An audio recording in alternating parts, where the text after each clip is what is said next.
Okay, so let me show you how to export a character from iClone 7 so you can use it in Unreal Engine 4.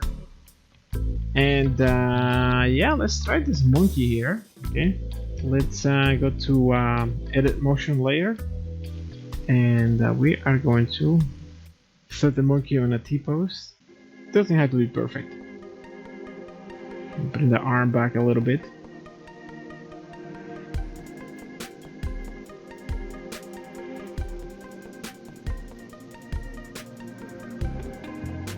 I think our monkey is ready for Unreal Engine 4. Now to export this as an FBX, all you have to do is click on this button and hit export. Export FBX. Other formats, but we're going to select Unreal Engine.